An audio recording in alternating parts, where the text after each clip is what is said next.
Ես երբեք բարձրաձայն չէի ասել սա։ Ոչ ընկերներիս, ոչ նույնիսկ ինձ, բայց ես ամաչում էի իմ ընտանիքից։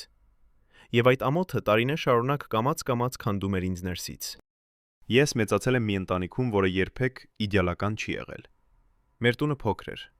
միշտ մի քիչ աղմկոտ, միշտ մի քիչ խառնաշփոթ։ Հայրս աշխատում էր երկար ժամեր, երբեմն հոգնած էր գալիս տուն եւ հազվադեպ էր խոսում։ Մայրս միշտ փորձում էր ամեն ինչ պահել իր ուսերին, բայց նրա հոգնածությունը զգացվում էր նույնիսկ լռության մեջ։ Մեր տունը նման չէր այն տներին, որ տեսնում էի ուրիշների մոտ։ Մեր կահույքը հին էր, մեր պատերը ճաքած, եւ մեր խնդիրները երբեք թաքցված չէին։ Երբ դպրոցում սկսեցին խոսել ընտանիքների մասին, ես լռում էի։ Երբ ընկերներս պատմում էին իրենց հանգիստ երեկոների մասին, ես ժպտում էի ու լռում։ Ես սովորել էի թաքցնել։ Ամեն անգամ, երբ ինչ-որ մեկը հարցնում էր. «Քեզ մոտ ո՞նց է տանը», ես պատասխանում էի. «Լավ է»։ Բայց լավ չէր։ Ես հիշում եմ մի կոնկրետ դեպք։ Դասընկերներիցս մեկը ուզում էր գալ մեր տուն։ Ես մի պահ սառեցի, սկսեցի պատճառներ մտածել։ Ասացի, որ ծնողներս տանը չեն, որ տունը խառն է, որ հետո կգանք իր մոտ։ Ճշմարտությունն այն էր, որ ես վախենում էի։ Վախենում էի, որ նա կտեսնի այն, ինչից ես ամաչում էի։ Ես ամաչում էի մեր աղմուկից, մեր ֆինանսական խնդիրներից, մեր սովորական ծանր կյանքից։ Ժամանակի ընթացքում այդ ամոթը սկսեց ձևավորել ինձ։ Ես փորձում էի ուրիշի նման լինել, ուրիշների ընտանիքի, ուրիշների կյանքի։ Ես սկսեցի հեռանալ տնից, քիչ խոսել, քիչ կիսվել։ Երբեմն մտածում էի, որ եթե ես հաջողեմ, եթե ես լավ մարդ դառնամ, այդ ամոթը կվերանա։ Բայց այն չէր վերանում։ Մի օր, ուշ երեկոյան, ես վերադարձա տուն։ Տունը մութ էր։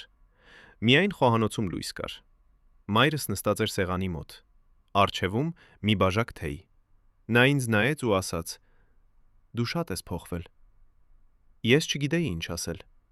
Նա չմեղադրեց, չբղավեց։ Պարզապես ասաց. «Եթե մենք երբեմն ծանր ենք եղել քեզ համար, ներվիր մեզ»։ Այդ պահին ինչ-որ բան կոտրվեց իմ ներսում։ Ես հասկացա, որ նրանք երբեք չէին փորձել ինձ ամաչեցնել։ Ես էի ամաչում նրանցից։ Ոչ թե որովհետև նրանք վատ էին, այլ որովհետև նրանք իրական էին։ Ես առաջին անգամ տեսա իմ ընտանիքը ոչ թե ուրիշների աչքերով, այլ իմ սրտով։ Ես տեսա մարդկանց, ովքեր սխալվում էին, հոգնում էին, բայց մնում էին։ Եվ ես լաց եղա։ Այդ գիշեր ես երկար չքնեցի։ Ես մտածում էի, թե քանի անգամ եմ ես փախել այնտեղից, որտեղ ինձ միշտ ընդունել էին։ Ժամանակը անցավ։ Ես չդարձա կատարյալ։ Մեր ընտանիքը նույնպես։ Բայց ես այլևս չեմ ամաչում։ Որովհետև այսօր ես հասկանում եմ,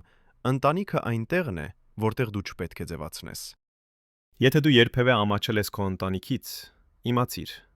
դա չի նշանակում, որ դու վատ մարդ ես։ Դա նշանակում է, որ դու դեռ չես սովորել տեսնել նրանց սիրով։ Ոչ բոլոր ընտանիքներն են գեղեցիկ դրսից, բայց շատերը իրական են ներսից, եւ դա ավելի արժեքավոր է։